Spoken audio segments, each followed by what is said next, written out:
Possession. Ah, OK, there's a box, which I think is at the side of your desk. Can you see it? Yeah, got it. Would you read the card first and then bring out the possession?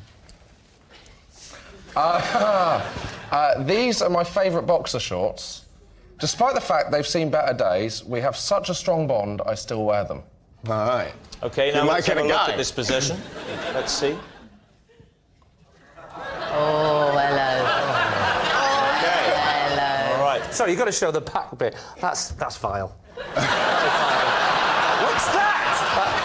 That's you figured. No! That's the back bit. That's the back bit. Do you still wear those, Josh, as pants, or are they... Yeah, I don't wear them as a hat. Josh, how many pants do you have? How many pairs, like, roughly, would you say? 10 to 12. So these get used, what, once a fortnight? You've done the maths. So 2 days when you don't wear pants. Is tonight one of those days? I don't know if you wear boxers. I think you might be a...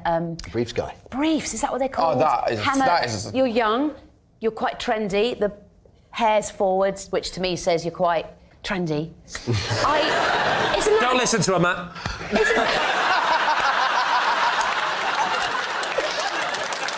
Josh, if I was your girlfriend, I would want to dust with those. I wouldn't want to see them on you. Can I ask you something? How long have you had them for? I would have probably got them when I was about 18, so that was 12 years. Explain the bond you have with these pants. Why? Yeah. It's nothing personal. They haven't got any specific memory, but I just don't like wastage, really. And they're still perfectly usable. No, they're not. The frightening thing is, if they're not Josh's pants, whose pants are they? Well, Josh, would you help us out here by perhaps just slipping into them so we could get an idea of the fit? Yeah, I would. Get them on. Get them on. Get them on. This is what winning chants at me in bed. Josh, maybe around here somewhere would be nice. Here? That's going to be a good spot. Yeah, I mean, obviously, I'll take my shoes off. You see, look, he doesn't seem okay with the mapping of them. It's not like you get familiar with pants and it becomes a second nature. He's not at ease with those This pants. is genuinely one of the lowest moments of my life, by the way. Just so you know. If I had a penny for every time someone said that on this show. So, oh my God. I suppose all you can do now is pray that it's edited sympathetically. Which, in all honesty, is unlikely. Josh, my love, that waistband is a good 2 inches too big for you. If you feel the elastic, Mel... Come on. Mel, you don't have to touch anything you don't want to. If you feel the elastic, then it's kind of gone a bit. Right, I'm going to do something slightly sinister. I've been dreaming of this since late lunch, I'm not going to lie to you. Look, come closer, love, come closer. Yeah, there's a whole finger. That's not a finger. All right, just take your shoes and please go back to your seat. I feel like I've been thrown out of a pod. Take your shoes and go.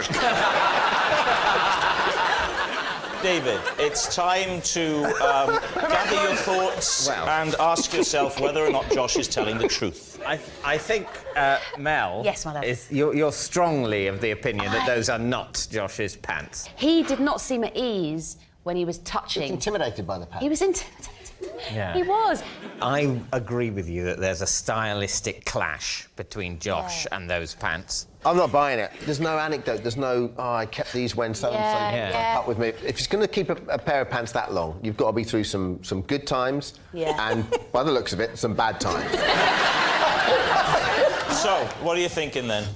Well, I think we think it's a lie. All of you, all agreed. OK, Agreed. Josh Widdicombe, the pants. Can I just say, either way, I am going to give them to Mel so she can dust with them from now on. Thank you. Well, that's lovely. That's heartwarming. Is it the truth, or were you telling a lie? I am ashamed to say it's the truth. Whenever I answer the house phone and it's someone I don't wish to speak to, I take a message and pretend I am my fictional handyman, Sean. David. So do you answer in Sean's voice all the time? So that in case it's someone you don't want to speak to? I leave a pause and wait for the person on the other end to say hello. You answer the phone with silence? And I I can usually tell by the hello whether it's somebody I wish to speak to. And if I'm not in the mood to speak to anybody, you know, I say, no, I'm sorry, Charles isn't home now. Try calling back later, you know. What part of Scotland is Sean from? It's from the west side of Belfast. But Charles, if you don't want to speak to anyone at all, why pick up the phone? Well, it's a kind of obsessive thing, you know, it's the insecurity that actors have, you know, you think, oh my God, might be a job, you know, I just... Well, let's give it a try. I'll ring you, OK? Yeah. OK. Has he not bought a telephone since 1983? Hello? Hello? Charles? Hello? Hey, no, this is not Charles. Charles isn't home now at the moment, but if you'd like to leave your number, I'll get him to call you back when he's back, yeah? Charles, are you ill?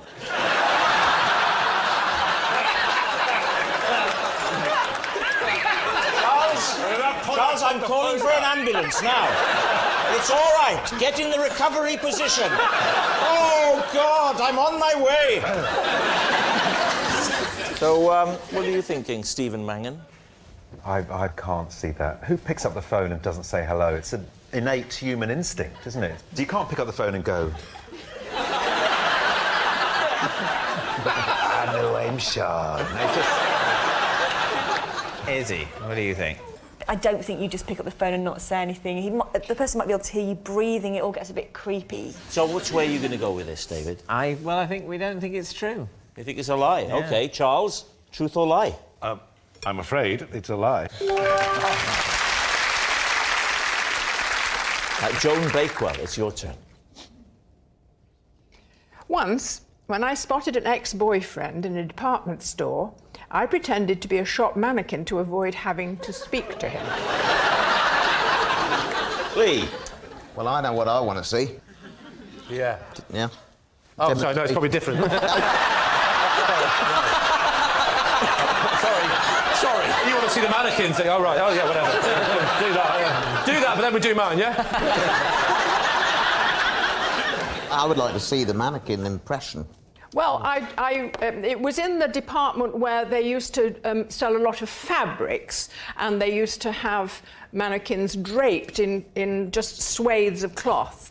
So I grabbed a swathe of fabric and just dragged it across my shoulder, and it was full length. Where was this? Well, we haven't said where it was. It was in Dickens and Jones on Regent Street. Oh, lovely. And when was this? Oh, it's a long time ago, early in the 60s. Surely you weren't old enough to shop on your own in the early 60s, Joan? So gallant. No, I'm kidding, I believe you.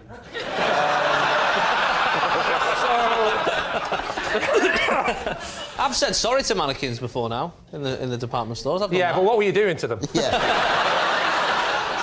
What do you think, Lee? Is it the truth? Warwick, what do you think? Do you think there's... I think she's telling the truth. Really? Do you think... The thing for me is, if you're within 6, 8 foot of an X and you don't recognise it because you're static, it just seems... I wouldn't know. I've never been allowed within 8 feet of my own.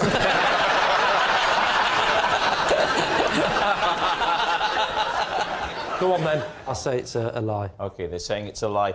Joan, was it the truth or was it a lie? It's a lie. I have 5 chickens, all named after my favourite newsreaders. Oh.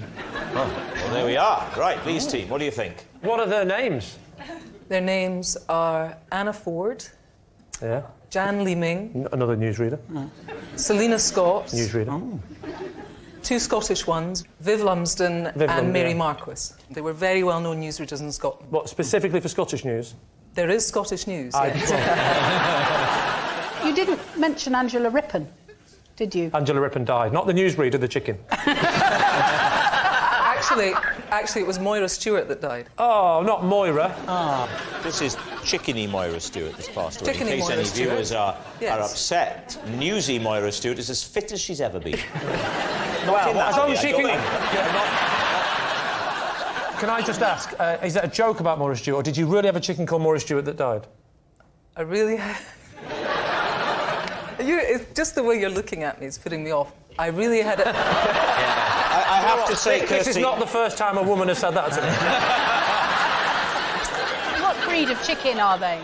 They are Burford Browns and Cotswold leg bars. Right, do you know enough about chickens? Are they real chickens, then? Yeah, those are real chickens. How do you know so much about chicken? You seem to know a lot. Well, I know that... well, in Waitrose... I thought for a minute then you were some sort of farming expert. It turns out you're just very middle class. Exactly. And they've got those Cotswold leggy ones, I've noticed, the eggs. Can I ask why you didn't have any male newsreaders? Well, because we actually... Well, I'm going to have to say it now. We didn't want a cock. Is it me or is it getting hot in here? When you say they are your favourite newsreaders, Can I just say, of all the people we've had on the show, you're the most... It sounds like you're actually interrogating. Well, how do you rate newsreaders? That's the thing I want to understand. Well, if you've been in the newsreading game as I have, Henning, it's a bit like... I'm sure when you watch stand-ups, you think, well, they're good, they're not so good, they're... Oh, I hate a lot of them. Right. So why was that one Selena Scott and not that one? Well, funny you should ask that. Selena Scott, particularly beautiful, with sort of blondish feathers.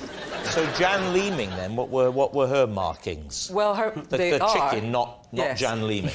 Well, she's a rather dignified bird, and she's a very good layer. Again, are we... You asked her.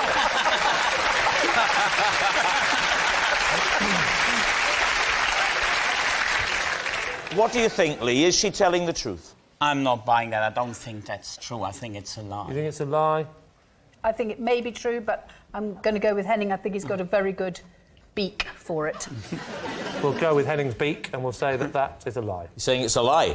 Kirsty, were you telling us the truth or were you telling a lie? It's true.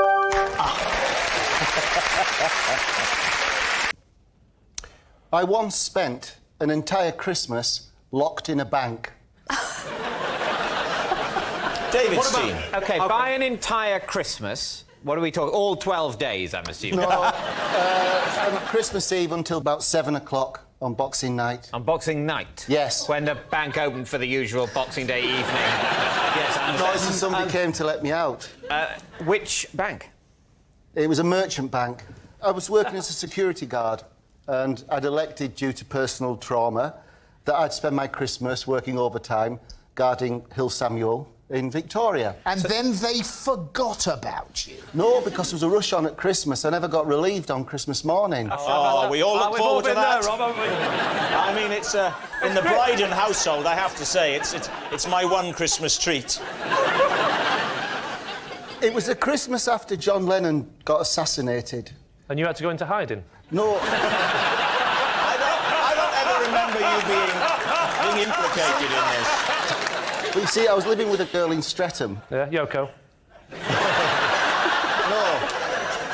And we split up because she was seeing somebody else. John Lennon. So I needed to get a job. Yeah. And, you know, I wanted to be a bit of a martyr. So I said I'd work the Christmas shift as a security guard. Like many of the great martyrs through history.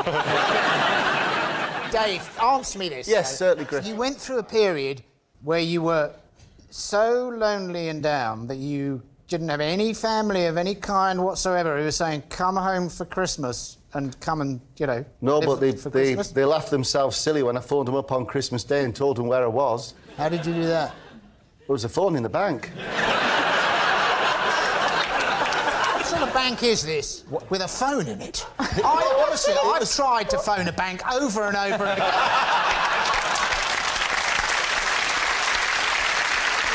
So there's a phone in the bank? Yes. Why did you only use it to phone your family and not to phone someone who could have released you from the bank? I kept phoning. It was a firm in Croydon that had employed me, and I kept phoning them, and they said they had nobody in to hold on. So I held on right through, like, 4 shifts. And you accepted that? Oh, no, I was locked in the bank. So I couldn't get out. When you're guarding a bank, they lock you in. They don't lock you in, surely. Well, in the bank? Well, they wouldn't give me the keys. I was only 22. So that's how a merchant bank ensures its security over Christmas. It locks a 22-year-old in there. And they go, it's all right, if anyone breaks in, the 22-year-old will handle it. No, but I had a phone. You see, I could have What were phoned you for the supposed to police. do if the burglars all come in? You fit ring Croydon, they say, we'll have someone there in the next 36 hours. Well, how did you actually celebrate Christmas? I mean, what did you do to mark it? I did. Before I went to work, I did take myself a small capon. I stuffed it, little sausages and everything, and I put it by me, you know, away. And I looked forward to it. And when I got back on Boxing Night, the cat had me cape on because I forgot to put it away. The cat was wearing your cape? No, a capon is like a type of chicken. Oh, sorry. I didn't even have my Christmas dinner. The cat wasn't wearing the apron. He said... The cat's there taking over, doing a fry and going, well, he's gone, I'm about to look after himself. No. He clearly said... Like a big chicken. No, he clearly said, I came back and the cat had me cape on. So, David... What are you thinking? There is only one person who can answer this question here in this room. So we're going to have to turn to you, Jimmy. I wouldn't have thought there were many merchant banks in Victoria. I don't really know much about banks in Victoria. If it was in Jersey, I'm your man. So is it the truth? I think true. Do you? I like the detail, the cat, the capon. I love the story. I'd like to buy the rights. We think it's true? True, we think You all it's true. think it's true? True, Okay. absolutely true. Dave, truth or lie? Sadly, it's true.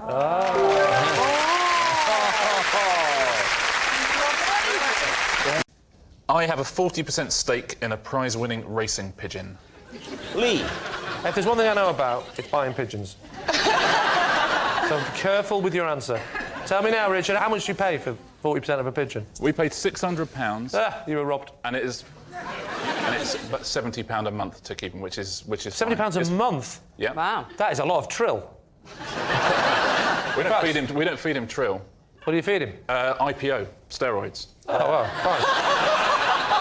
£70 a month? What are you taking him to Alton Towers? What are you doing with him? Firstly, he's got to be housed, he's got to be fed, Yes, he's got to be trained. In a wooden shack. Yeah. I'm not going to Has he leave got him in a bungalow? Shack. This is a prize winner.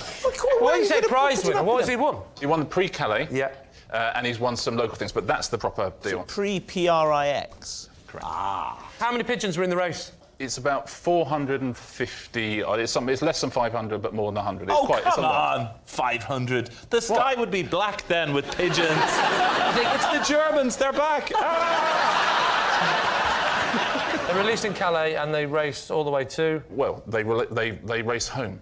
And where's home? Essentially, well, his is up in Lancashire. Right. What's the pigeon's name? It's called Cobbold Joe. Cobbold, C-O-B-B-O-L-D.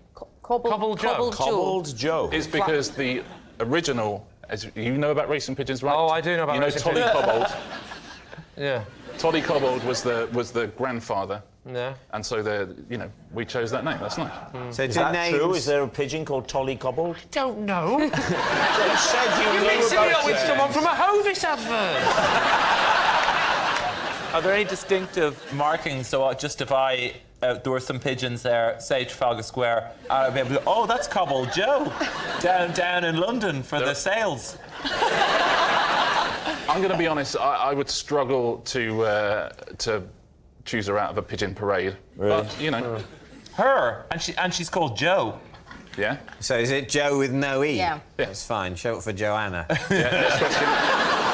I think I might have this. Yeah. I don't think lady pigeons do the racing because they would be pregnant some of the time. I tell you what, she better not be. It was only a cuddle, wasn't it, Richard? Do you go and watch do you go and when they go off, do you watch it? I have seen the pigeon race once. Yeah. How much of the race did you I've see? seen the pigeon release. You see the release. Have you ever seen a pigeon land? Yeah, I've seen You were there when the pigeon yeah. landed? No, You've never seen a pigeon land? Right, I've seen a pigeon land, yeah. Yes? But not under racing conditions. Is that right? You've just seen a pigeon land in its spare time? Yeah, exactly. So you've only ever seen most of this. Yeah. So what you're saying is It'll you've be seen your pigeon take off, but you haven't seen your pigeon land. I have seen Does my that mean pigeon- your pigeon's lost? I don't think when a racing pigeon lands is any different than a normal pigeon. exactly. Oh, wrong. They don't get tipped like Skids that. right into the shed and go, whoa! I was going fast. No, it doesn't. It raises its wings as it breasts the tape. That's what it does. So, it's time to decide, Lee. What are you going to say? I think it's Do you think it's true? I think, yeah, OK, not true. Let's say lie. I get confused if you say not true. It is a lie. You think it's a lie? Richard, the pigeons, the racing, Cobble It Joe. is, Truth I'm or afraid. lie? A lie.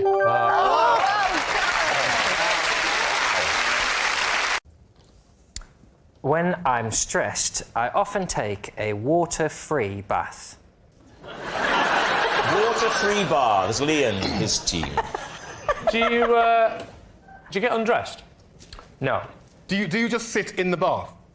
Well, I lie in the bath. Oh, of course, because you want to get the imaginary water all over your body, don't you? Do you imagine there's water in the bath, or does your mind accept it's not there? No, you know it's not there. I'm not an idiot. I know it's not there. You're a hovering duck? How long do you spend in this position? Well, it depends on how stressed I am. If I'm very stressed, I'll be in there a long time. If I'm only a little bit stressed, I'll pop in and I'll pop out again. But what's the benefits? I don't see what is stress relieving. Well, a bath is stress relieving, isn't it?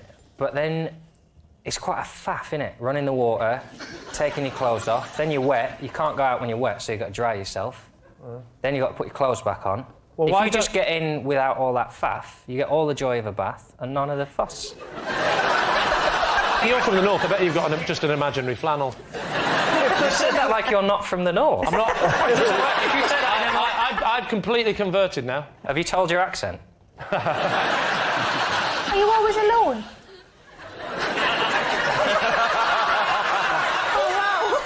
Sarah, do you mean in life or in the bath? Whichever one he wants to answer. You always should be in the bath alone. I think we'll all agree. John, do you do any, like, bath-related things when you're in the non-bath, or do you just shut your eyes and lie there? Sometimes I'll put my dressing gown on over me, or a big towel. Over your clothes? Over your clothes? Over me. I'll get in the into bath. the bath. Oh, in the bath. Oh, right. Now suddenly got a bit more disturbing. It's a cabin. It's stress relief, isn't it? I don't just sit there, like, in the bath, like, you know, I don't smoke. But... You can have an imaginary cigarette if you're having an imaginary bath. It's fine. So what are you thinking, Lee? Does this smack of the truth? What do we think, David? I think it's total nonsense. Do you? Yeah. Putting the thing over your head, I think it would add to the stress as opposed to relieving it. I'm going for a lie. You're going for a lie? I'm going for a lie. Going for a lie in his bath, fully clothed. Actually, come to think, a fart's not going to be half the fun in this non-bath, is it? So we're going to say lie? Lie. My team say lie, so I have to go with them and say You're all lie. saying it's a lie. OK. Jon Richardson, were you just telling us the truth, or were you telling a lie? It was, sadly, true. Oh, no. Whenever I eat beans on toast, I always imagine I'm a rescue helicopter, and with every forkful, I'm airlifting tiny bald men on a raft to safety. What do you think? How long have you done this for? Since I was about 8. Right. Any reason you do this apart from just keeping yourself amused? It's or... that my Auntie Bridget, who used to live with us. Yes. Is this going to be a tragic story? She's bald, she was on a raft, she never survived, and it's our way of remembering her. She was on a raft with 400 bald men. Yeah. Who needed Trust rescuing. me, we all know your auntie. Yeah. You say raft, you mean mattress. Yeah. Oh, I hope she's not watching. She's busy, don't worry. She used to live with us.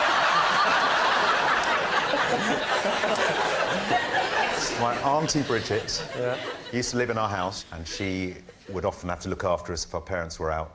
You know, I wasn't a good eater. I was a very skinny kid. And she used to try all sorts of stuff, and this is one technique she had. She used to do all sorts of other things as well. Like what? What else would she do? Spaghetti was, you were trying to, you know, you were throwing like a line, a rope down to rescue people at the bottom of a pit. Fish fingers were coaches. Fish fingers were what? There were coaches on the motorway. Here comes the coach, chop it in half. She's quite funny, my Auntie Bridget. She's quite odd. Do you think the bald men in question that were going to die on the raft felt glad that they'd ended in a more comfortable position of going down your throat into your stomach? Well, did you feel that was a safer place for them? Well, that was the helicopter they were coming into. Oh, your mouth was the helicopter? Yeah, my mouth is the helicopter. That's a raft going down. That's the raft. The raft is they're sitting on the fork, which is a raft. No, the raft is the toast, surely. The toast is the raft. No, because... Yeah. What's the toast? No, the toast is the boat they were in on the ocean. It's now covered in... Why would they be on a raft? If they're on a raft, they're already rescued. They're already OK. But helicopters don't lower down rafts. Oh, thanks. Well, you've just ruined an entire lifetime story for me. Another man comes attached to the rope and he picks up each individual bald man on the raft. I've seen it. Every time I've seen loads of bald men dying at sea, and a man comes out of a helicopter and individually picks them up. So if you'd have done your backstory and you were a proper actor, you would know that you're supposed to be taking one beat. That's what Charles Dance would have done. Yeah, He'd have taken... Because he does his research! Yeah, but and that's why he's not going to be the voice of Postman Pat!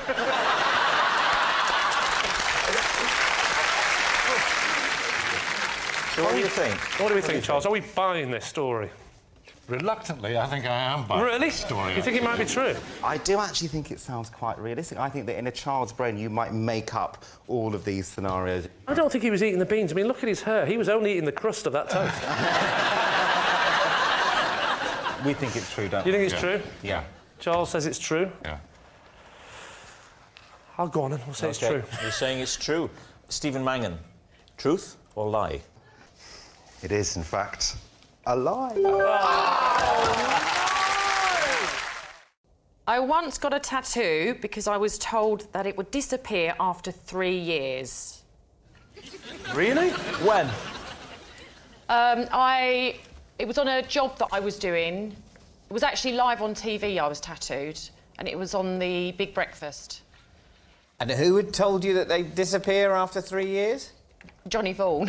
Yeah. So, had you not previously heard of tattoos?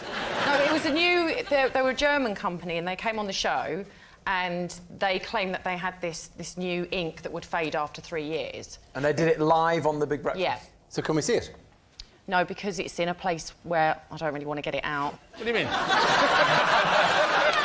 part of the body? Where is it, then? It's just at the top of my bottom. What is it, Denise? What I had was Barbara Windsor was on the show, and, you know, she used to say, oh, because I love Carry On Camping, and, you know, she used to say, well, you are saucy, so I wanted to have saucy tattooed across there. I've got a potato tattoo on my back. Potato? These won't show you. I don't mind if I get mine out. I might have to undo a button first. Yeah, undo a button. I'll sort it out, don't worry. All right. What I'm doing is I'm doing this, but I'm imagining my face has swiveled that way. Right. I can confirm that is a potato. Are you sure that's a potato? Yeah. What? Why have you got that? Rod, if I were you, I'd have that checked out. Has it changed shape in the last few years? Used to be a chip on his shoulder. There it is. Beautiful. Do you know what? It was worth it just for that. So, Denise, you've already said, if this is true, that we can't see it. Well, I don't mind showing you. Oh. Maybe later. Have you taken legal action against the people who promised you that it would be there for just 3 years? No, because I don't know who they are. They didn't leave any forwarding details for me. A group of in anonymous German men turned up on the Big Breakfast. But it was the Big Breakfast. Yeah, we would like to maybe tattoo you in a secret place, and do not ask any questions. So, David, what are you going to say? Is this the truth, or has she made this all up? I believe that you might have had a tattoo on television. What I can't believe is that you'd think that a tattoo wouldn't last forever. That I think you'd go, well, but fine, she'd I'll been have a told tattoo. by Germans that it would go. Yeah, the two greatest authorities, Germans and Johnny Vaughan. Yeah. What do you think, Darren? No, there's certainly an emotional context in which this could have happened. I don't think anyone's mad enough to have fallen for that. And it's a big risk on live television to tattoo someone and then say, oh, don't worry, It'll fade, though. It'll be all gone. Make a decision. We think it's a lie, then. We think it's a lie. You think it's a lie? Yeah. All right. Yeah. Denise van Outen, were you telling the truth then, or were you telling a lie? True. Yeah, it's true. Denise did get a tattoo because she was told it would disappear after 3 years. Now, you did say that I was the only one. Only you. Only me. Where will I see it? Where will we? Look how away.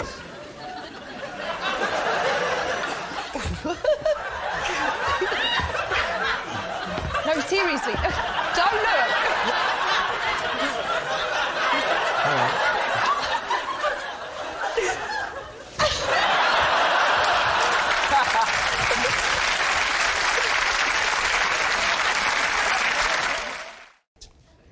When I got my first car, my friend and I would pretend to be cops, park up, eat burgers and tail cars we'd picked out of the traffic. David's team. How old were you at the time? Well, I would have just passed my test, so 17. What was your first car? It was a Mini. Could you indicate how you pretended to be cops? We used to watch a lot of American films where cops normally sat in the car eating donuts and drinking coffee, and then they'd see somebody go by who might be a criminal, and they'd sort of throw the food and speed up. And so that's what we were doing, in essence. So you were American cops? Yeah. And what were you eating? Just normally a burger and some chips. And how far would you let yourself get through the burger before you decide someone was a criminal and you throw it away? Well, we let fate decide, really, because we would say the next green car that goes by, that's going to be the criminal. How do you know how the police operate?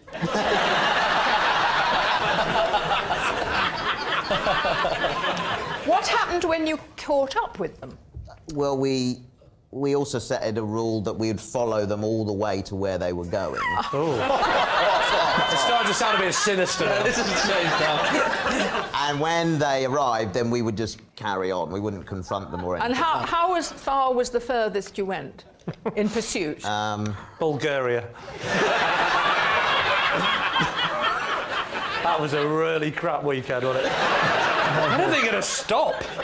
The bloke in the front is going, don't stop, there's a bloke following us. I don't know, Bulgaria, just keep going. How far was the furthest you went? Like more than a mile, 2 miles? Oh, more than that, but we'd never go out of the county. We lived in Surrey. Because you had no jurisdiction.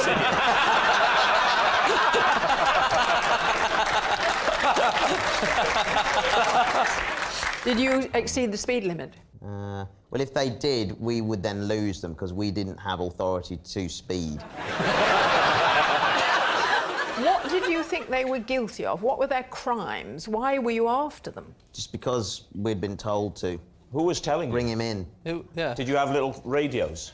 All units, we're looking for a green Ford Cortina, registration Alpha Papa Papa Alpha. Didn't know Alan Bennett was a policeman. Here we go. He said, we're looking for a car, it's just escaped. If anybody happens to see it, do take chase, but don't get too close. David, I'm holding you responsible for that one. I thought he'd already done it. So what do you think, David? I think it might be real. I think it might be true. He had a bit of fun. Well, I think we think it's true, then. Yeah. I'm going to say true. Yeah. Warwick Davis, truth or lie? It is the truth. Nice one.